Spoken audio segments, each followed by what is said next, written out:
누가복음 8장 43절에서 44절 말씀, 우리 한 목소리로 같이 한번 읽도록 하겠습니다. 함께 읽겠습니다. 시작.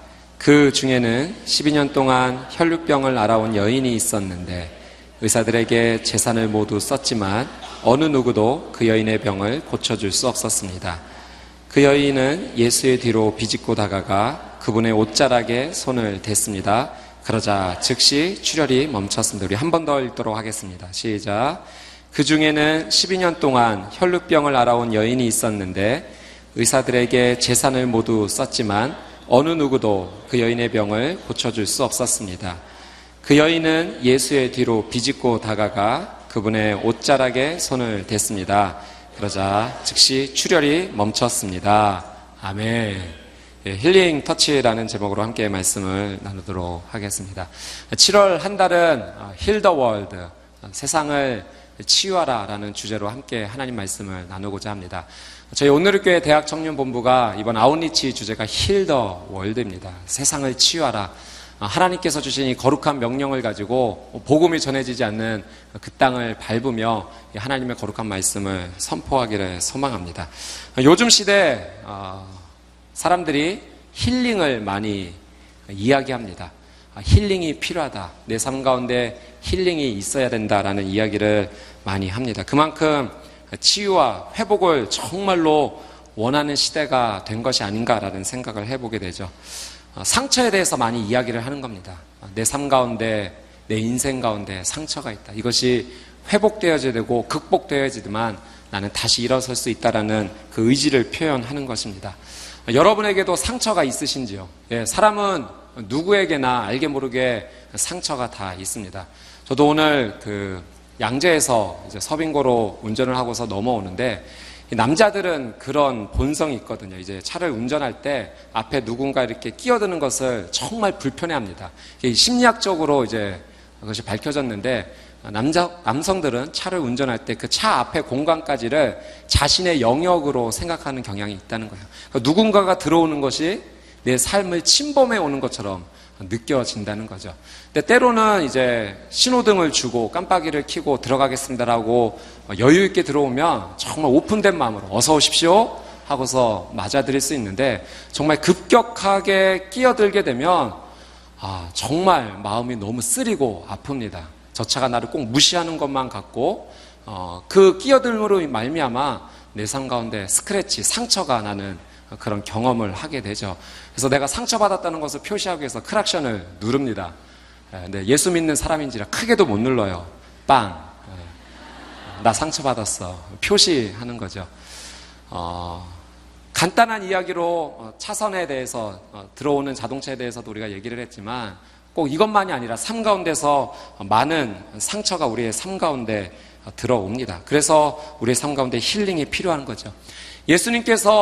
하나님께서 인간의 몸을 입고 이 땅에 오셨어요. 예수 그리스도께서 오셨습니다. 예수님께서 이 땅에 오셔서 하셨던 세 가지 사역이 있어요. 티칭, 프리칭, 힐링. 가르치시고 선포하시고 치유하셨어요. 그것이 예수님께서 공생의 기간 동안 3년의 반 동안 시간 동안에 이 땅을 밟으시면서 우리에게 베풀으셨던 놀라운 사역의 세 가지입니다. 가르치시고 천국의 하나님 나라에 대해서 선포하시고 복음에 대해 선포하시고 그리고 억눌린 자, 갇혔던 자에 대해서 힐링을 선포하시고 자유를 우리에게 허락하셨다라고 하는 사실이죠. 우리의 삶 가운데 정말 필요한 것 중에 하나가 그래서 힐링입니다. 예수님께서도 우리의 삶 가운데 힐링이 필요하다 말씀하시고 그것을 베풀어 주셨기 때문에 그렇습니다. 오늘 이 자리 예배 자리에 나온 여러분의 삶 가운데 특별히 하나님께서 주시는 그 거룩한 힐링이 흘러넘치게 되기를 주님의 이름으로 축복합니다. 당신의 삶을 통해서 하나님의 놀라운 힐링이 당신의 가정과 직장과 학교와 당신의 공동체 가운데 흘러가게 되기를 주님의 이름으로 축복합니다. 아멘. 사람은 아플 때가 있습니다. 육신이 아플 때도 있고 영혼이 아플 때도 있고 마음이 아플 때가 있습니다. 아픔은 왜 생기는가? 여러분, 아픔은 도대체 우리의 인생 가운데 왜 찾아오는 것일까요? 하나님께서 내 인생 가운데 어떤 메시지를 주시고자 내가 잘못한 어떤 제 결과에 대해서 벌로써 이 아픔을 허락해 주시는 걸까요? 아니면 사탄이, 악한 영이 우리의 인생 가운데 하나님 앞에 나가는 것을 방해하기 위하여서 우리의 삶 가운데 나를 괴롭히기 위해서 이 아픔을 주는 것일까요? 뭐 그럴 수도 있고 그렇지 않을 수도 있고, 근데 중요한 것은 이것입니다. 왜 아픔이 내 인생 가운데 찾아왔는가, 이것을 연구하는 것보다 사실 더 중요한 것은 이 찾아온 아픔을 내가 어떻게 극복해낼 것인가, 나는 이 아픔에 대해서 어떻게 반응할 것인가가 사실 더 중요합니다. 근데 대부분의 삶을 살아가는 인생과 사람들이 어디에 초점을 맞추냐면 도대체 이 아픔은 왜 왔는가에 대해 더 많은 관심을 갖고 에너지를 쏟아붓는다라고 하는 사실이죠. 여러분은 어떻습니까? 여러분 가운데 파도와 같이 밀려오는 크고 작은 이 아픔과 상처 바라보면서 무엇을 묵상하십니까? 이 아픔은 어디에서 왔는가? 왜 내게 찾아왔는가에 여러분의 영적 에너지를 사용하고 있습니까? 아니면 이 찾아온 아픔에 대해서 나는 어떻게 이것을 극복해낼 것인가요? 찾아온 이 아픔에 대해서 나는 어떻게 반응할 것인가? 하나님께서 내게 주시는 메시지는 무엇인가? 그곳에 영적인 에너지를 사용합니까? 우리의 삶에 아픔이 없으면 좋겠어요. 건강하기만 했으면 정말 좋겠습니다. 제게 이제 1년 된 돌을 맞이한 딸이 한 명 있는데요. 어린아이인지라 갑작스럽게 아픔이 찾아올 때가 있어요. 어젯밤에도 고열 40도로 오르락 내리락 하면서 힘겨워하는 모습을 보면서 건강했으면 좋겠다는 마음이 간절했어요. 대신 내가 아팠으면 좋겠다, 건강이 늘 있었으면 좋겠다라고 생각하지만 그러지 못할 때가 있다라고 하는 사실이죠. 인생은 늘 아픕니다. 어제 아팠던 것이 오늘 회복이 되면 내일은 아프지 않을까요? 아니요, 내일은 또 다른 아픔이 우리의 인생 가운데 찾아온다라고 하는 사실이죠. 만약 우리의 인생에 아픔이 없기를 바란다면 그것은 어떤 마음인가? 인생 자체, 인생 살아가는 것 자체를 부정하는 마음이다. 내 인생 가운데 아픔이란 것은 없었으면 좋겠다, 그것은 인생을 더 이상 살고 싶지 않다라는 다른 표현인 거죠. 왜냐하면 언젠가 우리는 모두 죽음을 누구든지 한 번씩은 다 경험할 것이기 때문에 그렇습니다. 누구나 아프기를 원치 않습니다. 그러나 아프기를 원치 않는다는 것은 결국 그 죽음마저도 두려워하고 부정한다라고 하는 사실이죠. 크리스천은 이런 사실 앞에서 새로운 마음의 자세를 분명히 가져야 됩니다. 여러분, 하나님을 믿는 자로서 죽음을 어떻게 생각하고 계세요? 죽음을 어떻게 바라보고 계십니까? 하나님을 믿는 크리스천, 예수 그리스도의 십자가의 보혈의 능력을 믿는 크리스천은 이 죽음을 두려워하지 않습니다. 죽는 것 자체를 무서워하지 않는다는 것이 아니라 이 죽음 이후의 삶에 대해서 우리는 소망을 갖고 있는다라고 하는 사실이에요. 그 소망이 어떻게 생겼습니까? 예수 그리스도, 그분으로 인해서 우리의 삶 가운데 그 소망이 찾아온 거예요. 우리의 삶 가운데 반드시 한번 죽음이라는 것이 찾아오겠지만 내가 예수 그리스도를 믿음으로 말미암아 그 이후에 영적인 영원한 생명을 나는 누릴 수가 있다라는 그 소망이 우리의 삶 가운데 분명한 확신이 있기 때문에 그래요. 예수 그리스도께서 죽음을 이기시고 3일 만에 부활하셨기 때문에 그 부활의 능력을 우리는 확신하는 것입니다. 죽음을 바라보는 자세와 마찬가지로 아픔을 바라보는 자세가 동일해야 돼요. 아픈 것을 두려워하지 말아야 됩니다. 아픈 것 자체는 힘들고 어려운 일이지만 그 아픔이 찾아왔다고 해서 내가 이것을 무서워하거나 두려워하지 말아야 된다는 거예요. 아픈 것이 고통스럽고 힘들지만 중요한 사실은 이 아픔이 내 인생의 끝은 아니다라고 하는 사실이죠. 하나님께서는 내가 이 아픔을 넘어서서 이 아픔을 극복하고 나아가기를 원하세요. 나보다 더 간절하게 하나님께서는 내게 찾아온 이 아픔을 극복하기를 하나님께서는 원하세요. 그러나 육신의 질병, 또 영혼의 아픔, 마음의 이 아픔이 찾아올 때 우리는 그 아픔을 잘 이겨내기가 사실 쉽지는 않습니다. 왜냐하면 사단의 속임이 있기 때문에 그래요. 우리의 삶 가운데 아픔이 찾아왔을 때 사단은 늘 그렇게 우리에게 속삭입니다. 이제 너는 아무것도 할 수 없어. 이 아픈 몸을 가지고, 이 아픈 영혼을 가지고, 이 축 처진 마음을 가지고 너가 무엇을 할 수 있겠니? 라고 우리의 삶 가운데 계속해서 그 거짓과 속임을 선포하기 때문에 그렇습니다. 사랑하는 여러분, 그런데 정말 그런가요? 아픔이 있으면 고통에 있으면 정말 우리는 아무것도 할 수가 없는 것입니까? 그렇지 않아요. 우리는 우리의 믿음의 선배 가운데, 우리의 신앙을 함께 살아가는 믿음의 사람들 가운데 그렇지 않다는 것을 보게 돼요. 닉 부이치치 목사님이 그렇지 않습니까? 태어날 때 팔과 다리가 없이 태어났어요. 그것보다 아픈, 그 이상의 아픔이 또 있을까요? 그런데 그 아픔을 뛰어넘어 지금은 어떻게 쓰임받고 계세요? 세상을 돌아다니며 하나님의 거룩한 복음을 선포하고 있어요. 참된 예수 그리스도의 치유와 회복을 선포하고 있는 거예요. 세상에 많은 사람들이, 아픔을 경험하고 있는 사람들이 이 닉 부이치치 목사님을 보면서 나도 다시 시작할 수 있구나라는 그 희망을 갖게 되는 거죠. 또 예전에 우리 화요 성령 집회에 오셨던 김혜영 선교사님 기억하십니까? 키 134cm의 작은 키, 어린 시절 술에 취한 아버지가 딸이라는 사실 때문에 그만 술 기운에 던져서 척추를 다쳐서 더 이상 자라지 않는 키로 살아야 됐던 인생. 아버지도 삶을 마감하시고 어머니는 정신질환이 있으셨어서 맏딸로서 동생들을 돌봐야 됐던, 그래서 월 3만 원의 식모살이를 살아야 됐던 인생. 그러나 그렇게 그 인생이 끝났습니까? 하나님을 만나고 그분의 인생이 바뀌기 시작했어요. 직업훈련을 통해서 옷감 짜는 기술을 배우기 시작하셨고 세계 장애인 기능 경기대회에서 1등을 하고 결국은 1990년 아프리카 보츠나와의 자원봉사를 나가게 되죠.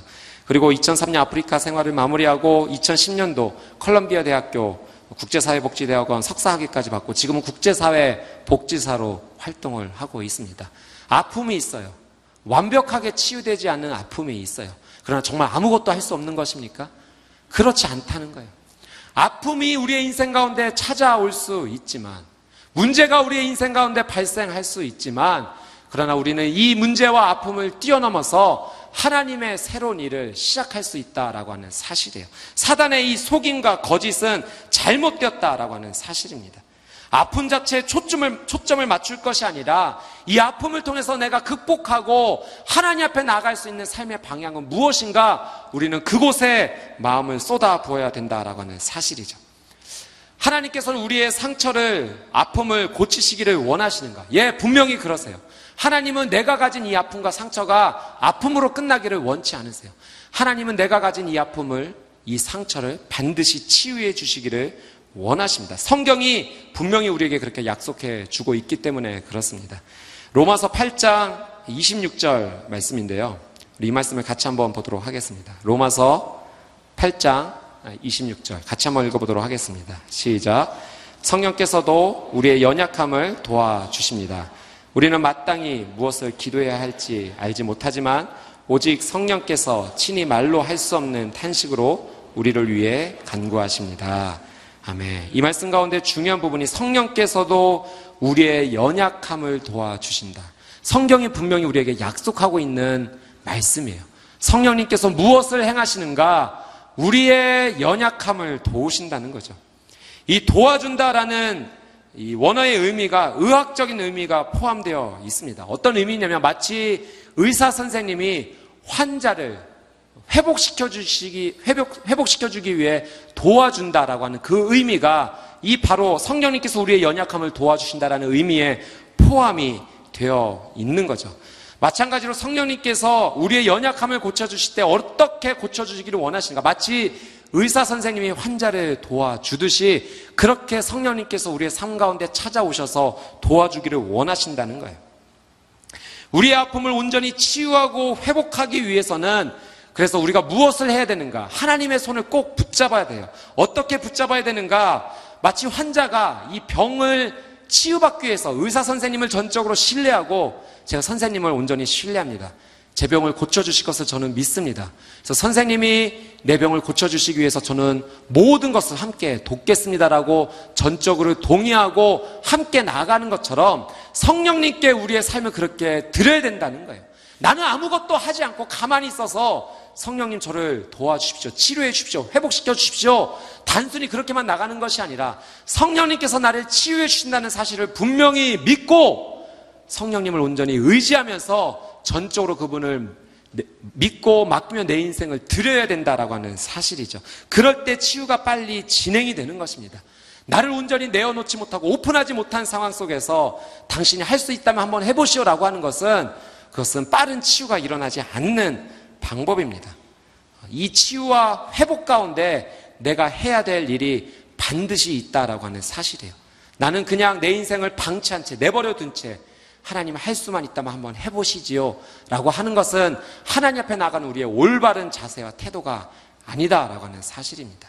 사랑하는 여러분, 정말로 여러분이 치유되기를 원하시고 회복되기를 원하신다면 성령님 앞에 여러분의 인생을 온전히 드리셔야 돼요. 감추어서는 안 됩니다. 오픈하셔야 돼요. 그럴 때 놀라운 하나님의 역사가 함께 일어나게 됩니다. 데이빗 시멘즈가 지은 상한 감정의 치유라는 책에서 이 손상된 마음과 영혼이 치유되기 위해서 5가지 원리를 우리에게 제시해 주고 있습니다. 이것을 함께 좀 나누기를 원하는데요. 첫 번째, 우리의 이 아픔이, 이 상처가 치유되기 위해서 우리는 어떻게 행동해야 되는가? 첫 번째는 이것입니다. 문제를 똑바로 직시하라. 저를 같이 한번 따라 보겠습니다. 문제를 똑바로 직시하라. 예. 문제를 피하지 않는 거예요. 숨기지 말라는 겁니다. 아픔과 상처가 치유되기 위해서는 때로는 여러분, 이 아픔과 상처를 공개해야 될 때가 있습니다. 끝까지 내게 있는 이 아픔과 상처를 숨겨놓고서는 치유는 일어나지 않는다라고 하는 사실이죠. 우리가 회복되기 위해서는 정직한 마음으로 하나님의 은혜를 힘입어서 이 상처와 문제 앞에 똑바로 서야 돼요. 그리고 이것을 드러내야 될 때는 드러내야 합니다. 어떤 상처와 아픔은 그것을 인정하고 드러내기 시작할 때 치유되는 경우가 있어요. 성경에서도 그것을 우리에게 말씀해 주십니다. 야고보서 5장 16절 말씀인데요. 야고보서 5장 16절 말씀 같이 한번 읽어보도록 하겠습니다. 시작. 그러므로 서로 죄를 고백하고 병낫기를 위해 서로 기도하십시오. 의인의 기도는 역사하는 힘이 큽니다. 예, 첫 번째 문장 주목해 보세요. 그러므로 서로 죄를 고백하고 병낫기를 위해 서로 기도하십시오. 서로 죄를 고백하다라고 하는 이 말의 의미에는 현재 내가 가지고 있는 이 아픔과 상처를 오픈하라는 거예요. 그래서 오픈하고 나서 기도하기 시작할 때 비로소 하나님의 놀라운 은혜의 역사가 시작이 된다라고 이야기하고 있는 거예요. 저는 이 말씀에 전적으로 동의를 하게 됩니다. 왜냐하면 제가 이런 경험이 있기 때문에 그렇죠. 지난 4월, 5월이 제게는 개인적으로 영적으로 굉장히 다운이 되었던, 굉장한 침체를 걸었던, 심한 좌절감과 영적으로 절망감을 맛보았던 시간이었습니다. 내 안에서 불평, 불만으로 시작된 것이 결국 낮은 자존감으로 저를 무너뜨리게 되었고, 마치 아무것도 할 수 없는 존재와 같은 그런 패배감을 느끼고 살아가야만 했습니다. 이 문제를 해결할 수 있는 방법이 무엇일까? 고민하고 했을 때 이 상처와 아픔에서 내려진 결론은 이것이었어요. 교회를 사임해야겠다. 그 방법밖에 내가 살아날 방법이 없겠구나라는 결론을 내리게 되었습니다. 도망가고 싶었어요. 다시 시작할 수 있을까라는 마음에 여기를 피하게 되면 내 인생에서 다시 시작할 수 있을 것 같은 생각으로 그런 생각을 하게 되었던 거죠. 늘 하던 사역이 부담이 되었고 잘해낼 자신감이 없어진 거예요. 이 일을 맡겨준 하나님조차 이제 원망이 되기 시작했습니다. 왜 하나님 하필 또 이 일을 제게 맡겨주신 것입니까? 다른 사람도 있는데 왜 계속해서 내게 이렇게 일이 하중이 계속 쌓이는 것입니까? 원망이 되기 시작했어요. 마치 내 영혼에 어떤 바이러스가 들어와서 조금씩 나를 영적인 무기력증으로 무너뜨리고 있는 그런 느낌이었습니다. 아무것도 할 수 없을 것이라고 생각하고 있던 그때 제가 너무 답답한 나머지 제 같은 동료 교역자에게 이걸 나누기 시작했어요. 목사님, 제가 요즘 너무 힘들어요. 그래서 정말 사임하고 싶을 만큼 영적으로 무기력증을 겪고 있습니다. 어떻게 될지 모르겠어요.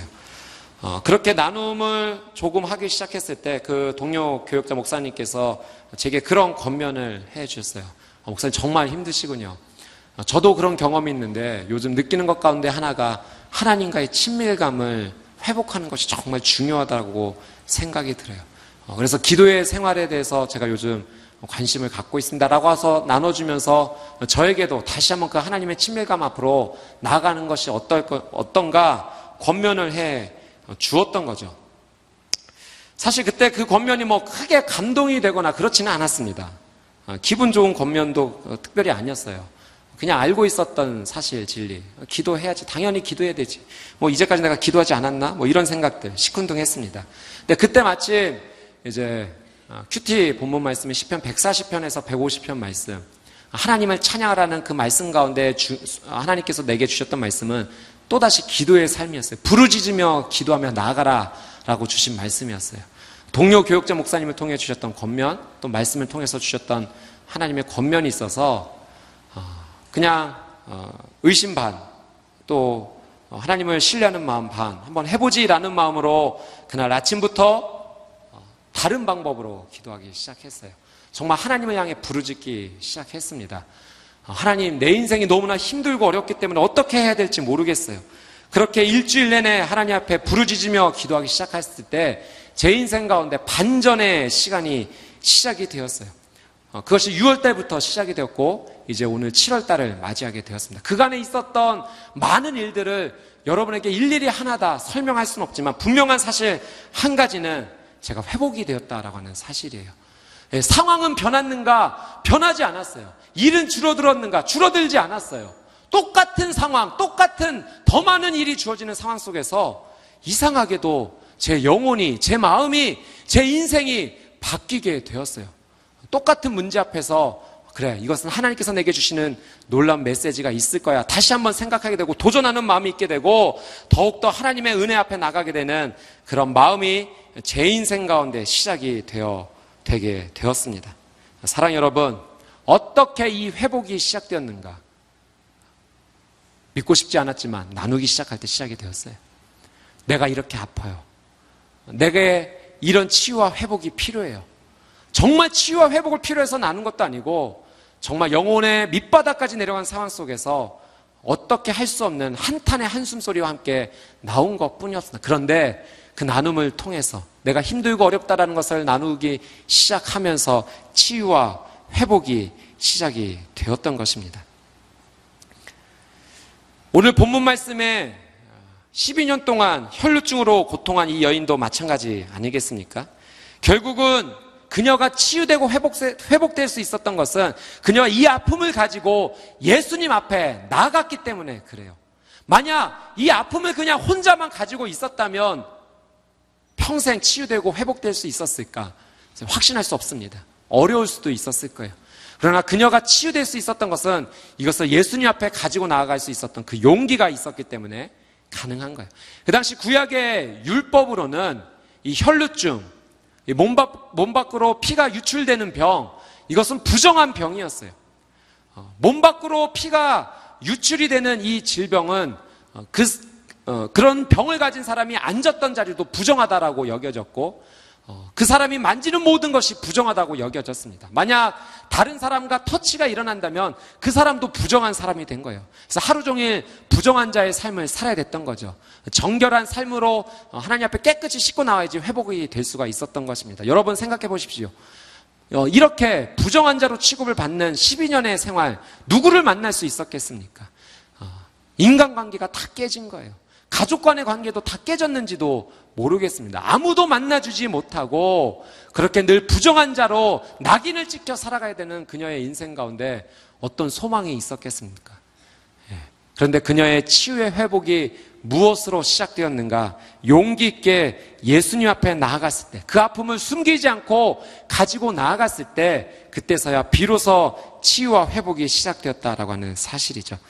사랑 여러분, 여러분이 현재 가지고 있는 치유와 아픔과 상처가 있다면, 그래서 정말 치유와 회복을 원한다면 여러분 그것을 혼자만 갖고 있지 마십시오. 그것을 드러내기 시작할 때 예수 그리스도의 그 영광의 빛 앞에, 그 거룩한 햇빛 앞에 드러내기 시작할 때 그 모든 썩어갔던 것들이, 아파갔던 것들이 다시 한번 치유되고 회복되기 시작할 것입니다. 건강한 여러분의 공동체 안에서 또 정말 믿고 신뢰할 수 있는 사랑하는 사람 앞에서 여러분의 이 아픔을 나누세요. 그리고 기도를 부탁하세요. 야고보서 5장 16절 말씀처럼 그러므로 서로 죄를 고백하고 병 낫기를 위해 서로 기도하십시오. 의인의 기도는 역사하는 힘이 큽니다. 이 말씀이 이루어질 줄 믿습니다. 의인의 기도는 역사하는 힘이 크다라고 분명히 성경이 우리에게 말씀해 주고 계세요. 혼자만 그 아픔을 가지고 가는 것이 아니라 내가 이렇게 아프지만 함께 회복되고 싶어요. 저를 위해 기도해 주세요. 손을 잡고 기도하기 시작할 때, 누군가 여러분의 삶 가운데 이 아픔을 고백하며 나올 때 그냥 부담스러워하지 마시고, 여러분이 무엇을 줄 수 있는 것 아니잖아요. 그냥 손을 잡고 기도해 주시는 거예요. 그 아픔을 공감해 주시는 거예요. 정말 힘들었겠구나.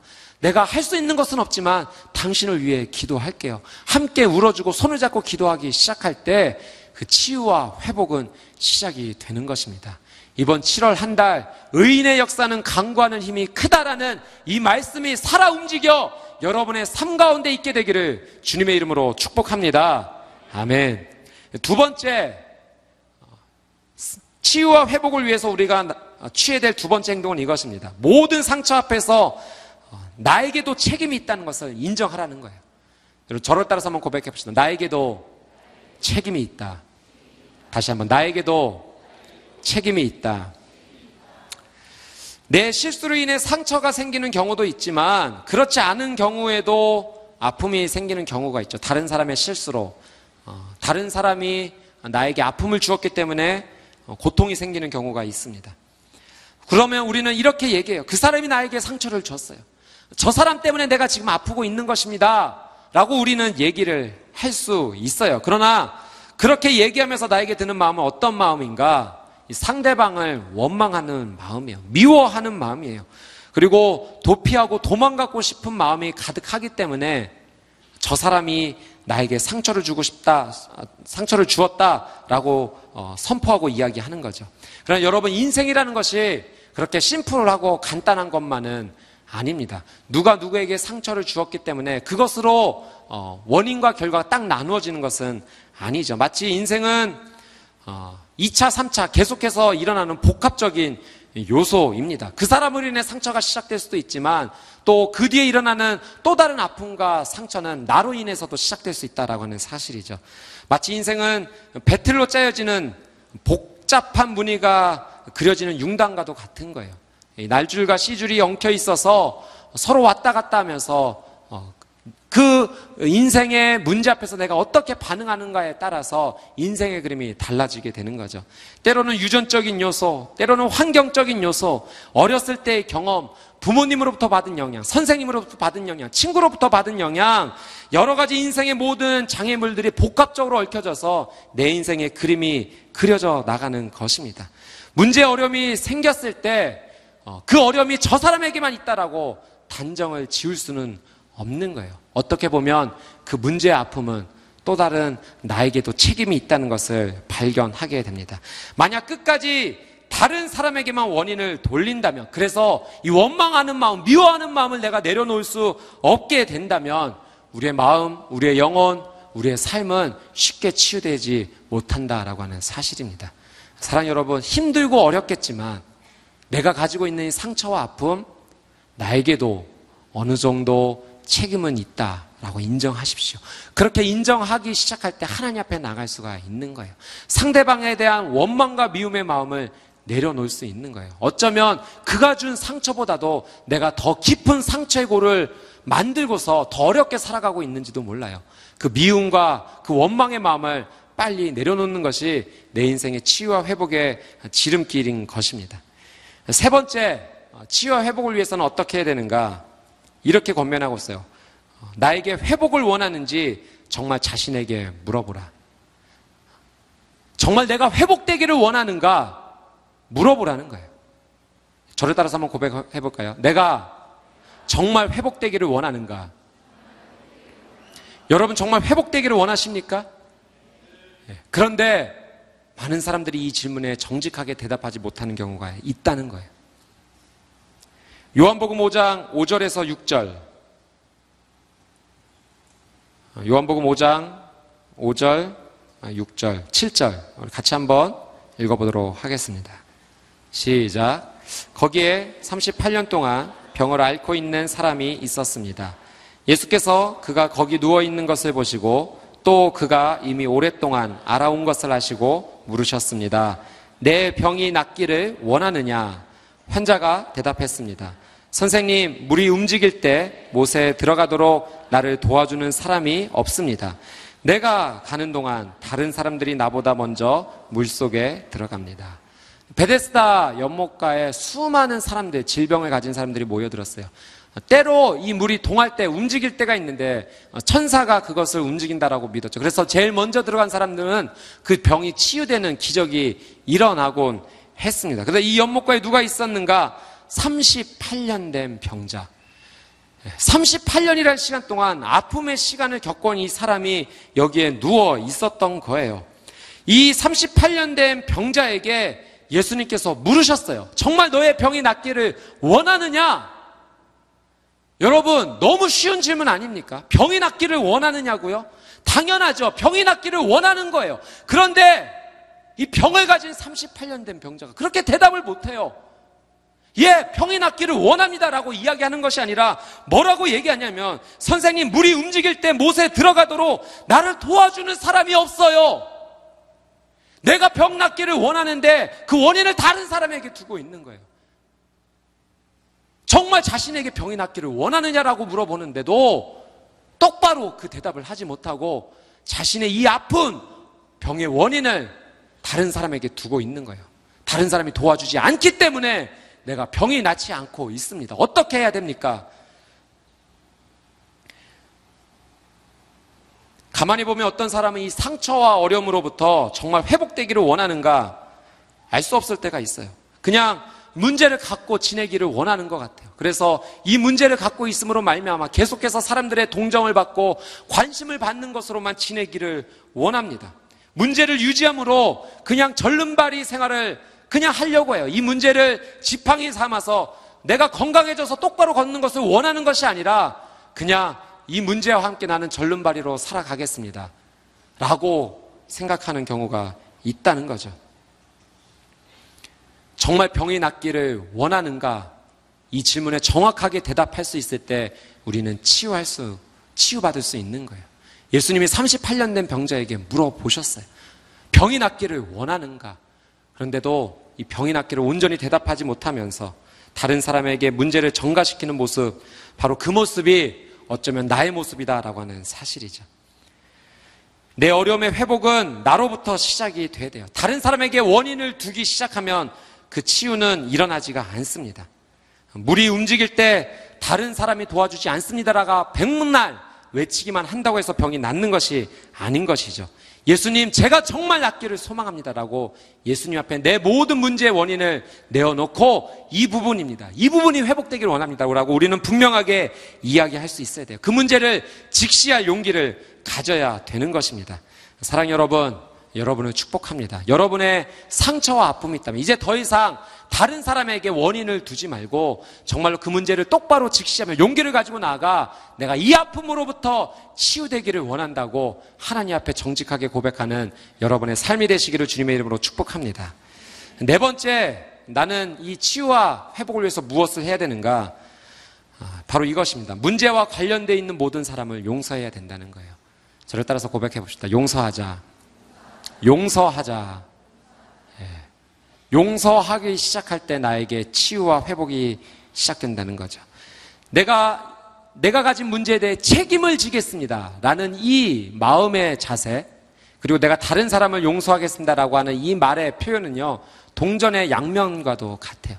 내가 책임을 지겠습니다 라는 표현은 곧 내가 다른 사람, 나에게 문제를 주었다라고 생각하는 그 사람 내가 용서하겠습니다 라는 표현과 같다라고 하는 사실이죠.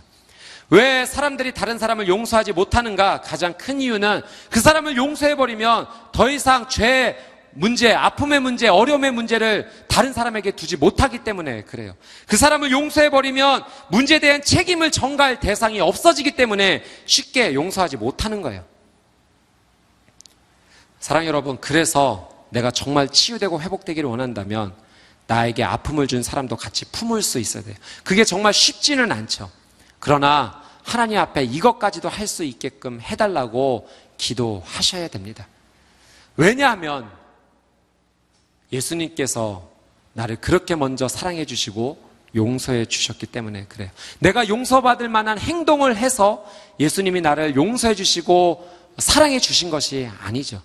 용서받지 못할 행동을 아직도 하고 있음에도 불구하고 예수님께서 이미 나를 더 사랑하시고 용서해 주셨기 때문에 그 놀라운 치유와 회복이 내 삶 가운데 일어나기 시작했던 것입니다.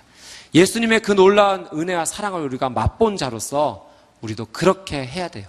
정말로 내가 치유되고 회복되기를 원한다면 내가 먼저 그 사람을 용서해 줄 수 있어야 됩니다.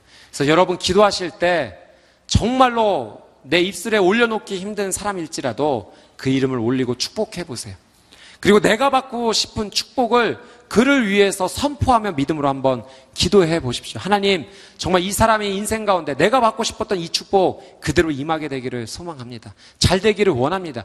그렇게 하기 힘든 고백을 하기 시작한다면 여러분 새로운 경험을 하시게 될 거예요. 말로만 선포되었던 용서가 진짜 가슴과 영혼으로 용서하고 품어줄 수 있는 단계까지 갈 수 있게 됩니다. 그렇게 정말 진심으로 축복하기 시작할 때, 내가 그 사람을 받아들이기 시작할 때 내 인생 가운데 새로운 치유와 회복은 시작된다라고 하는 사실이죠. 내가 다른 사람을 용서해 줄 뿐만 아니라 또한 내가 용서될 대상이 한 사람 더 있습니다. 그것은 바로 나 자신이에요. 많은 크리스찬들이 하나님께서 나를 용서해 주신 줄 저는 믿습니다라고 얘기는 하지만 동시에 어떤 마음을 갖고 있냐면, 그런데 저는 저를 용서하지 못할 것 같아요. 하나님은 저를 용서해 주셨는지 모르겠지만 저는 저를 받아들일 수가 없습니다. 내가 이렇게 나약하고 연약하고 실수가 많은 투성인데 저를 받아들일 수가 없어요 라고 이야기한다라고 하는 사실이죠. 근데 여러분, 이것은 말이 되지 않는 거예요. 잘못된 말입니다. 하나님께서 나를 용서해 주셨는데 나는 나를 용서하지 못한다? 그것은 그렇게 이루어지는 것이 아니에요. 하나님께서 정말 나를 용서하셨다면 나도 나를 용서할 수 있어야 되는 거예요. 어떤 한 시장이 열렸다고 합니다. 이 시장에 어떤 사람이 메추라기를 수십 마리 잡아다가 이제 팔려고 시장에 갖고 왔어요. 그리고 메추라기에 새 줄을 달아서 기둥을 하나 세우고 끈으로 연결해서 묶었고 새장으로 덮었어요.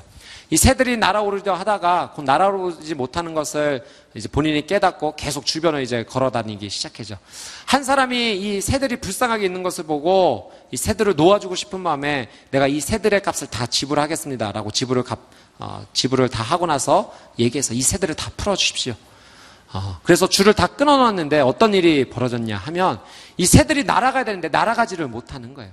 왜? 이전에 묶여 있었던 그 경험 때문에 날아가지를 못하는 거예요. 줄이 끊어졌음에도 불구하고, 새장이 걷어졌음에도 불구하고 날아가지를 못하는 거예요. 날아가라고 손짓을 해줬는데도 한번 날다가 또다시 다른 곳에 내려서 또다시 계속 걸어 다니는 거예요. 마치 이 모습이 내 모습 같지 않습니까? 예수님께서 분명 사단의 권세로부터 그 모든 억박을 끊어주셨는데, 나를 덮고 있었던 그 세상을 모두 치워주셨는데, 이제 저 푸른 하늘을 향해 훨훨 날아올라야 되는데 내가 나를 받아들이지 못하기 때문에 날지 못하는 거예요. 나는 그냥 걸어가는 인생, 날 수 없는 인생, 날 수 있음에도 불구하고 내가 내 자신을 정죄함으로 말미암아 계속해서 걸어가는 인생, 혹시 내 모습 아닙니까?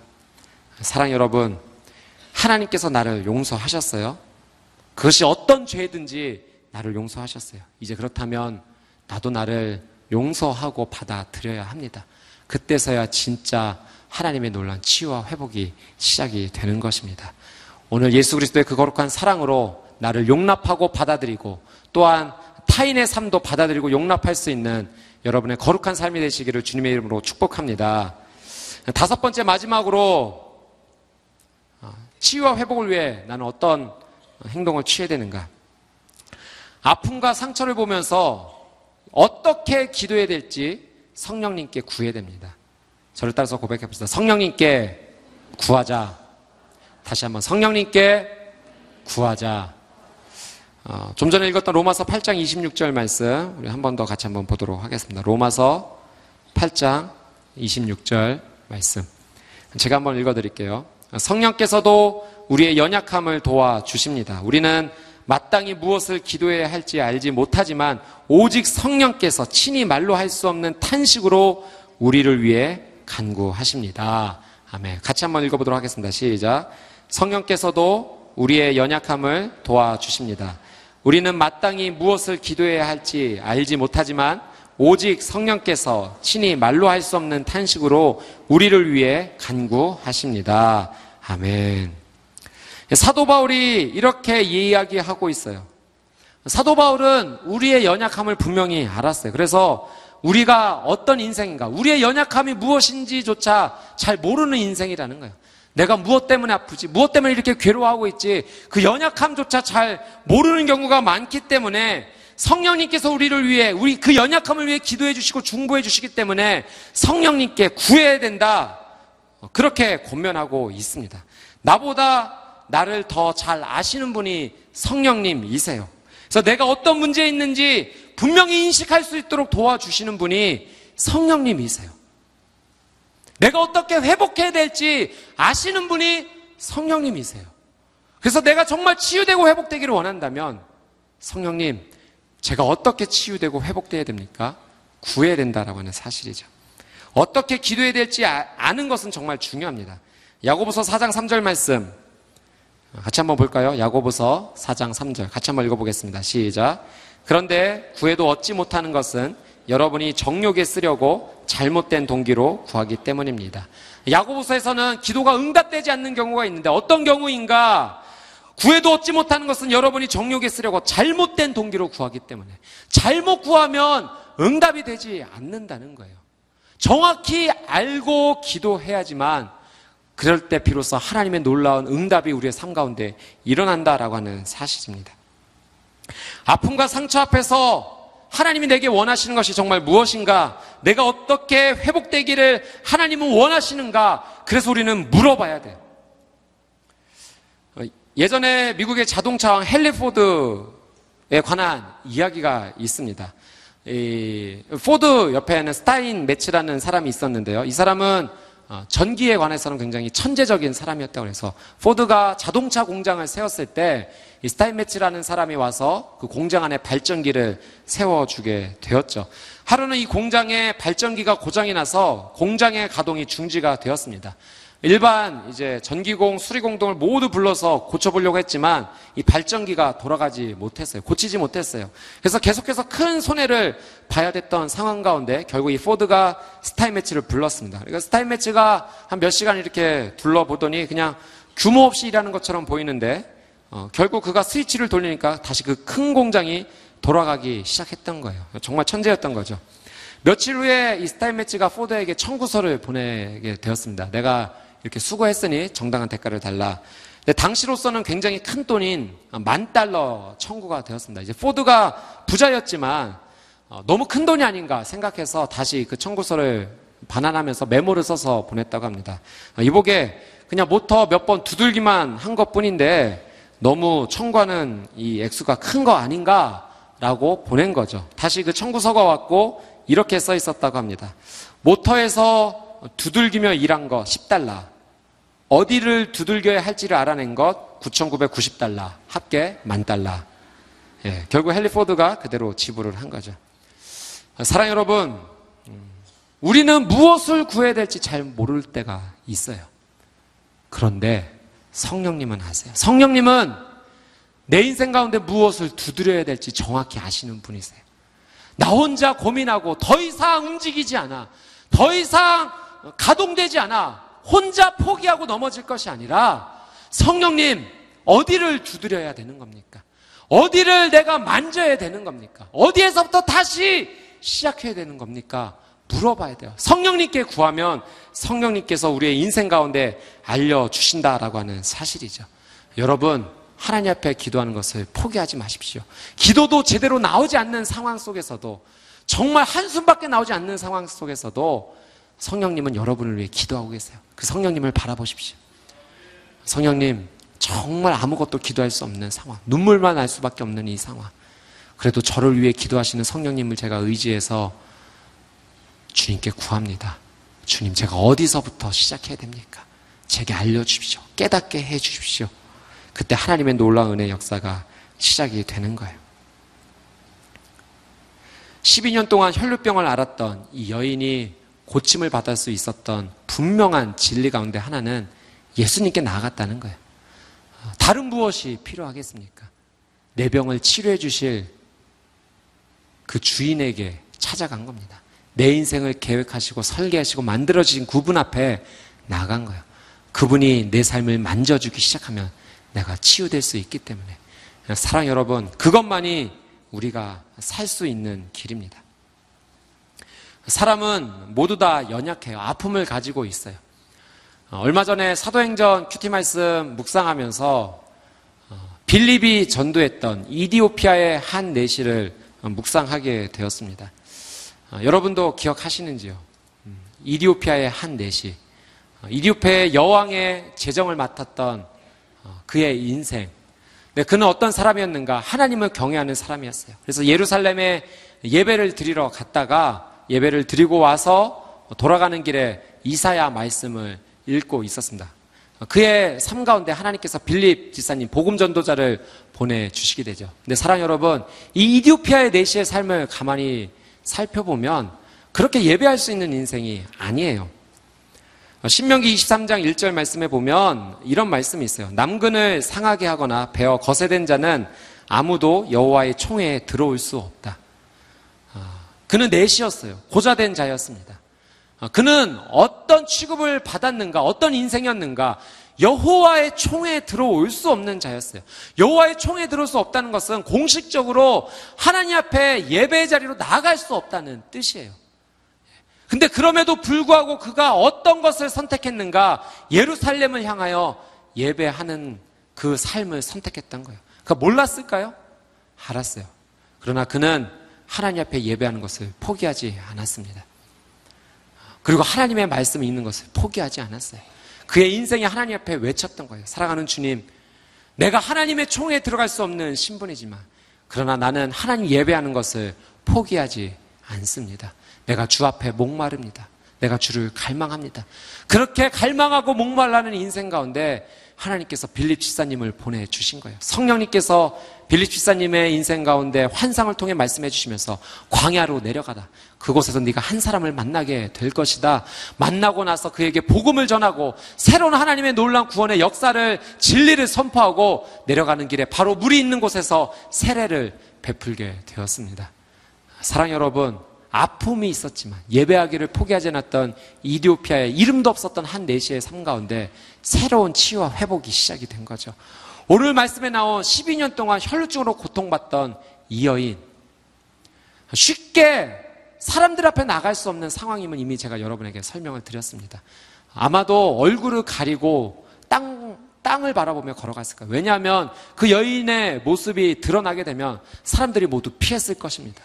마치 더러운 것이 지나가느냐, 도저히 상종할 수 없는 사람이 지나가느냐 피해 다녔을 거예요. 멀리 했을 것입니다. 그리고 웅성거리고 수군거리는 소리가 그녀의 귓가에 들렸을 거예요.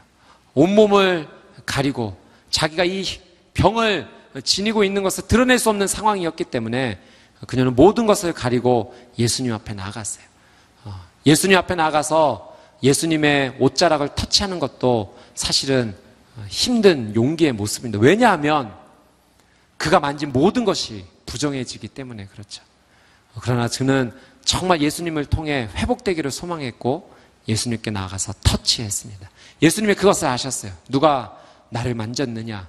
수많은 사람들이 예수님을 둘러쌌기 때문에 제자들은, 예수님 여기 수많은 사람들이 지나갔는데 누가 예수님의 몸을 터치했다고 만졌다고 말씀하십니까?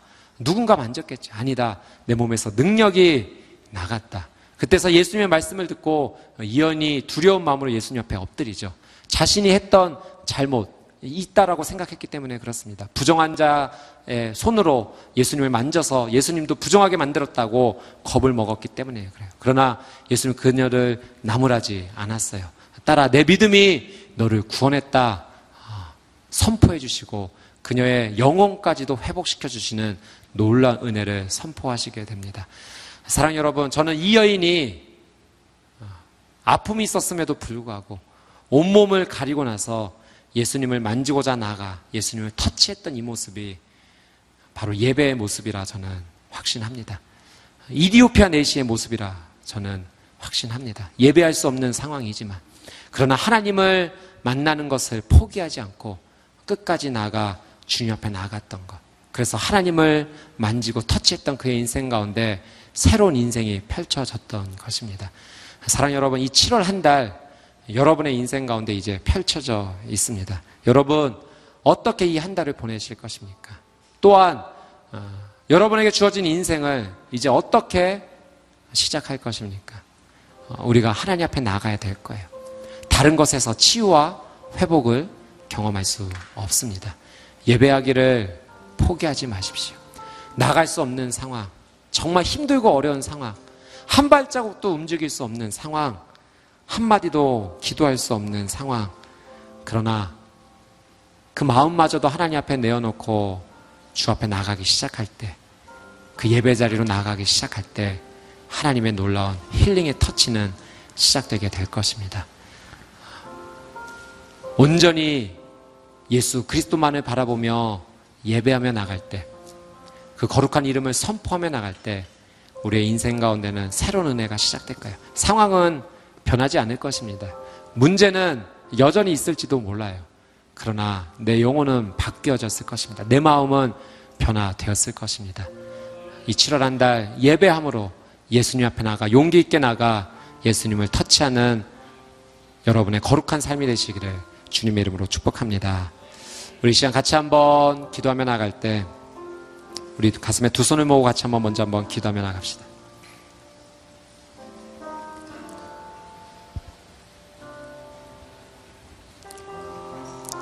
여러분, 정말 회복되기를 원하십니까? 정말 다시 시작되기를 원하십니까? 여러분의 인생 가운데 새로운 하나님의 은혜가 시작되기를 정말로 원하십니까? 그렇다면 이 시간 예수 그리스도 그 놀라운 이름을 선포하며 나가십시오.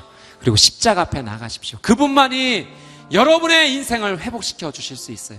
그분만이 여러분의 인생을 다시 일으켜 주실 수 있으십니다. 예수님만이 나의 영혼과 나의 삶을 다시 회복시켜 주실 수 있으십니다. 하나님의 그 놀라운 은혜가 여러분의 인생 가운데 시작될 거예요. 언제? 예수 그리스도의 이름을 부를 때, 선포할 때. 12년 동안 혈루증으로 고통받던 이 여인이 예수님 앞에 용기를 내어 가지고 나갔을 때 그녀의 인생 가운데 새로운 치유와 회복이 시작되었던 것처럼 여러분의 인생 가운데 새로운 은혜가 시작될 것입니다.